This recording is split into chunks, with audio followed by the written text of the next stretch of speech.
Hi hello అండి. అందరికీ నమస్కారం. Welcome back to our channel. నేను మీ గోవింద. అందరూ ఎలా ఉన్నారు? బాగున్నారా? నేనైతే చాలా బాగున్నానండి. నేనైతే మీకైతే ఈ వీడియోలో ఈరోజు వసంత పంచమి కదండి. పిల్లల స్కూల్లో అయితే సరస్వతి పూజ పెట్టారండి. అందుకని చెప్పి పిల్లలైతే సివిల్ డ్రెస్ లో స్కూల్ కి అయితే వెళ్ళిపోయారు. ఈరోజు ఫిబ్రవరి 14 అండి, వసంత పంచమి అని చెప్పి పిల్లలకి 9th 10th వాళ్ళకైతే 10th వాళ్ళకి మార్చిలో ఎగ్జామ్స్ ఉన్నాయి కదండి. 18 నుంచి ఎగ్జామ్స్. వాళ్ళకైతే స్పెషల్ గా అయితే పూజ అయితే చేపిస్తున్నారు. స్కూల్ మొత్తం చేస్తున్నారు. ఇంకా 10th క్లాస్ వాళ్ళకైతే ఇలా కొబ్బరికాయ, పువ్వులు, పెన్నులు అన్ని తెచ్చుకోమని చెప్పారంట. సరస్వతి దేవి పూజలో పెట్టి వాళ్ళకి ఇవ్వడానికి 9th 10th పిల్లలకి స్పెషల్ గా అయితే వాళ్ళకి ఎగ్జామ్స్ ఉన్నాయి కాబట్టి వాళ్ళు బాగా రాయాలనే ఉద్దేశంతో అయితే వాళ్ళ స్కూల్లో ఈ పూజలో అయితే స్పెషల్ గా అయితే చేస్తున్నారు. నా వీడియోస్ లో ఏంటంటే అందరికి కంటెంట్ ఉన్న వీడియో గానీ ఇన్ఫర్మేషన్ ఉన్న వీడియోస్ అయితే చేయాలని చెప్పి అయితే నేనైతే నిర్ణయించుకున్నానండి. నేను చేసే వీడియోస్ అందరికీ ఉపయోగపడాలని, తెలియని వాళ్ళకి తెలిసేలాగా చేయాలని చెప్పి మొన్నైతే అమ్మవారి వీడియో ఒకటి పెట్టాను కదండి. అలాగే అంబేద్కర్ గారి వీడియో, అలాగే ఇలా ఇన్ఫర్మేషన్ ఉన్న వీడియోస్ అయితే పెడదామని అయితే డిసైడ్ అయ్యాను. ఈ వ్లాగ్ లో అయితే మీకు ఈ రోజు సరస్వతి పూజ చేస్తానని చెప్పాను కదండి. సరస్వతి దేవి గారి గురించి అయితే నాకు తెలిసిన అయితే ఇన్ఫర్మేషన్ అయితే మీకు ఇస్తానండి. వీడియో అయితే చూస్తూ ఉండండి, కంటిన్యూ అవుతుంది.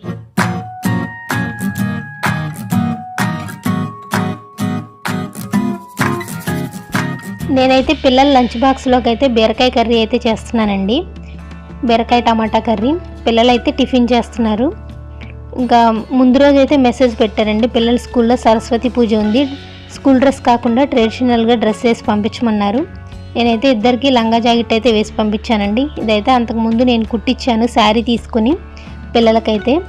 మీరు కూడా చూసి ఎలా ఉందో కామెంట్ చేయండి. మా చిన్న పాపకైతే హెల్త్ బాగాలేదండి, కోల్డ్ కాఫ్ చేసింది. త్రీ డేస్ నుంచి అయితే బాగోలేదు. 2 days అయితే వెళ్ళలేదు స్కూల్కి. ఇప్పుడైతే సరస్వతి పూజ ఉందని చెప్పి నేను వెళ్తాను మమ్మీ అని అయితే రెడీ అయ్యి బయలుదేరుతుంది. అందుకని చెప్పి తనైతే ఇడ్లీ తెప్పించుకొని తినింది. మా పెద్ద పాప అయితే బ్రెడ్ని అయితే కాల్చి ఇచ్చాను నెయ్యి వేసి, టమాటా సాస్ వేసుకొని అయితే తినేసింది తను. ఇంకా వాళ్ళిద్దరు అయితే టిఫిన్ చేసేసి స్కూల్కి అయితే బయలుదేరిపోతారండి. ఇంక ఈరోజు అయితే వసంత పంచమి గురించి తెలుసుకోవాలంటే, వసంత పంచమి అంటే సరస్వతి దేవి పుట్టినరోజు అండి. సరస్వతి దేవి పుట్టినరోజు వేడుకగా జరుపుకుంటారు. ఆ రోజు సరస్వతి దేవికి పూజ చేస్తారు. ఎవరైతే ఆ రోజు సరస్వతి దేవి పూజ చేసి తాను అనుకున్న కొత్త విద్యాభ్యాసానికి పునాదిగా భావిస్తారు. అంటే చిన్నపిల్లలకు ఈ వసంత పంచమి రోజు అక్షరాభ్యాసాలు చేస్తారండి. అలాగే పెద్దవాళ్ళు ఎవరైనా ఒక కొత్త బుక్ చదవాలన్నా లేదైనా ఏదైనా కోర్సు నేర్చుకోవాలి అనుకుంటే ఈ వసంత పంచమి రోజు అయితే ప్రారంభిస్తే అందులో వాళ్ళు ఖచ్చితంగా సక్సెస్ అవుతారంటండి. ఇక సరస్వతీదేవి పూజ ఎలా చేయాలంటే, సరస్వతీదేవికి తెల్లటి రంగులో ఉన్నవంటే చాలా ఇష్టం అంటండి. కాబట్టి ఆవిడకి తెల్లటి రంగు పూలతో అలంకరించాలి. అలాగే తెల్లటి వర్ణంలో ఉండే పదార్థాలు నైవేద్యంగా పెట్టాలి. తెల్లగా ఉండేవంటే అరటి పండ్లు పెట్టచ్చు. అలాగే కొబ్బరి కూడా నైవేద్యంగా పెట్టచ్చండి, తెల్లగా ఉంటుంది కాబట్టి. ప్రధానంగా క్షీరాన్నం మాత్రం ఖచ్చితంగా అయితే నైవేద్యం పెట్టాలి. క్షీరాన్నం అంటే పరమాన్నం లేదా పాయసం అని అర్థం. ఈ పరమాన్నం ఆవు పాలతో చేసి వండిందైతే చాలా శ్రేష్టకరంగా ఉంటుందండి. ఈ వసంత పంచమిని మన తెలుగు రాష్ట్రాల్లో ఎవరూ పెద్దగా పట్టించుకోరండి. బెంగాల్లో అయితే పెద్ద పండగలాగా వేడుకలు చేస్తారు. స్కూల్కి ఆ రోజు పిల్లలందరూ పసుపు రంగు వస్త్రాల్లో మెడలో బంతి పూల మాలలు వేసుకొని వెళ్తారంటండి. ఆ రోజు స్కూళ్ళల్లో కూడా సరస్వతీదేవి పూజలు చేస్తారంట. ఇంకో ప్రధానమైన విషయం ఏంటంటే, ఈ వసంత పంచమి రోజు సరస్వతి ఆకు మీద తేనె రాసి పిల్లలకి నాలుక మీద అయితే నాకిస్తే పిల్లలకి ఆ సరస్వతీదేవి అనుగ్రహం పొంది చదువు బాగా వస్తుందంటండి. కాబట్టి మీ ఇంట్లో ఎవరైనా చిన్నపిల్లలు ఉంటే అలా చేయండి, చాలా మంచిదంట.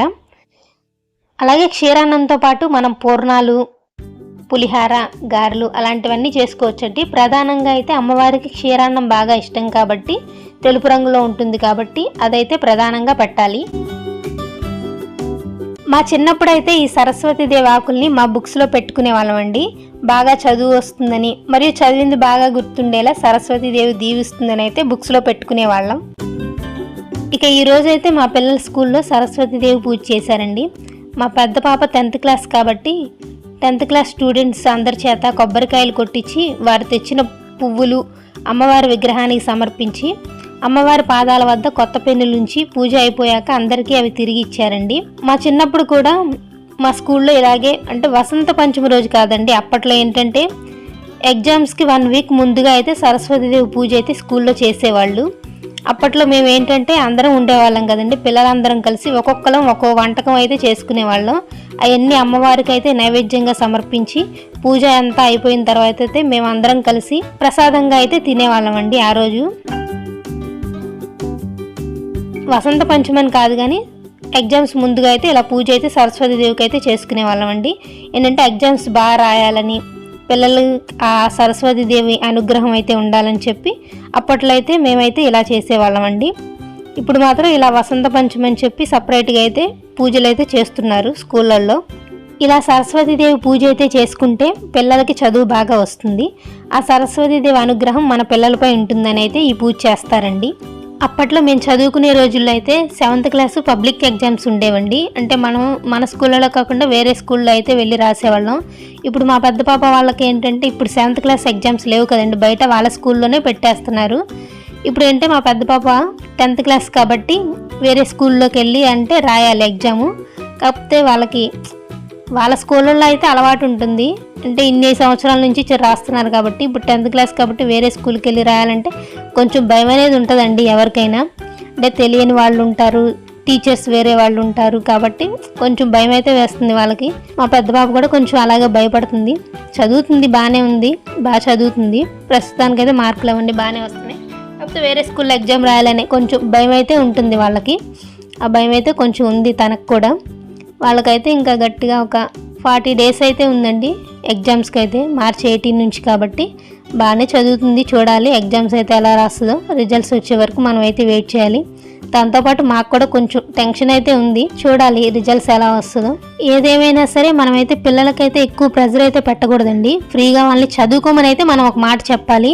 మనం ఎక్కువగా వాళ్ళ టెన్షన్ బట్టి నువ్వు ఖచ్చితంగా ఇన్ని మార్కులు తెచ్చుకోవాలి, ఇన్ని తెచ్చుకుంటేనే బాగుంటుంది అని అయితే మనం ఎక్కువ ప్రెజర్ పెట్టకూడదు. వాళ్ళకి తెలుసు చదువుకోవాలని, మనం ఏంటంటే వాళ్ళని కొంచెం మోటివేషన్గా చెప్పాలి. నువ్వు బాగా చదువుకోమ్మా, బాగా చదువుకుంటే ఇంటర్లో కొంచెం సీట్స్ బాగా వస్తాయి, బాగా చదువుకోవచ్చు అన్నట్టుగా కొన్ని మోటివేట్ చేస్తే వాళ్ళు బాగా చదువుతారు.